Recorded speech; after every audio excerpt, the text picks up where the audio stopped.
11 people killed. Her daughter was among the 6 wounded. And now take a look at this.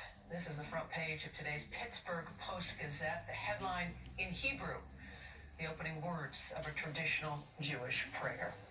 The FBI has recovered yet another suspicious package similar to the pipe bomb sent to prominent Democrats. The latest package, the 16th.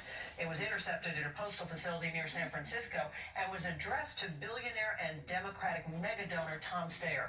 Meanwhile, suspect Cesar Sayoc has agreed to be transferred to New York to face charges. The timing of that transfer scheduled this evening, which is welcome, if not surprising news for commuters. It was another nightmare commute this morning after an Amtrak equipment car became disabled in the Hudson River Tunnel. For most of the morning, delays in and out of Penn Station averaged 60 minutes. Customers and the governor are understandably frustrated. Kind of getting used to this already. It's the only thing. I've been doing this a long time, and it's getting old. If you're a commuter and you're frustrated, I don't blame you one bit. We will fix this. We need the federal government. We need Amtrak to help us fix it, but we will fix it. Service is back on track tonight, but New Jersey transit buses and private carriers are still cross-honoring rail tickets this evening. And coming up, more concerns over mold. Students at one local elementary school learning that their school is going to be closed for the rest of the year. Why the cleanup is going to take longer than expected. And firing up the base with just days to go before the midterms, President Trump crisscrossing the country holding competing rallies with his predecessor.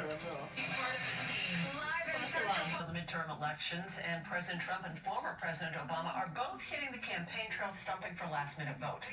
President Trump is spending the evening campaigning in West Virginia. You're looking at a live picture of the president right now campaigning in that state. That's where a Senate race very, very tight. Mr. Obama, meanwhile, former President Obama, has a packed schedule, including stops in Georgia and in Florida. It doesn't matter that you actually accomplish things. All you do is just make stuff up whenever it's expedient. Society doesn't work. Democracy does not work. In just 4 days, the people of West Virginia are going to send Carol Miller to the House and Patrick Morrisey to the Senate so we can keep making America great again. Earlier in the day, President Trump raised some eyebrows with a tweet. He borrowed the phrasing and the font from Game of Thrones to warn Iran about future sanctions, and you can see it there on the screen. It was a dismal day on Wall Street as stocks lost ground for the first time in days. The dip was prompted by big losses from Apple and other technology stocks. It came on the same day the Labor Department reported 250,000 jobs were added last month, and wages grew by the fastest rate since 2009. The report also showed that the unemployment rate stayed at a 5-decade low of 3.7%. An elementary school in Stamford, Connecticut, now closed for the rest of the year, all because of mold. High levels of mold were found at Westover Elementary School in a building that's now going to have to be gutted. Eyewitness News reporter Marcus Solis has more on how parents and students are reacting to this news. The move is underway. Items that can be salvaged have been cleaned and are being taken out of Westover Elementary School. While outside another part of the building, testing continues to try and get to the source of the problem.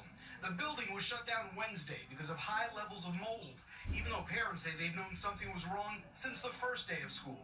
It's November now. I mean, they really, I feel that they should have been shutting down the school way earlier than letting it get to this point. The building is only 20 years old, but it's being infiltrated by water, from gaps in caulking in the windows to groundwater that is pushed up under floor tiles, creating visible mold. In addition, moisture was found behind ceiling tiles, sheetrock, and wallpaper. Today, Stanford officials admitted there is no quick fix.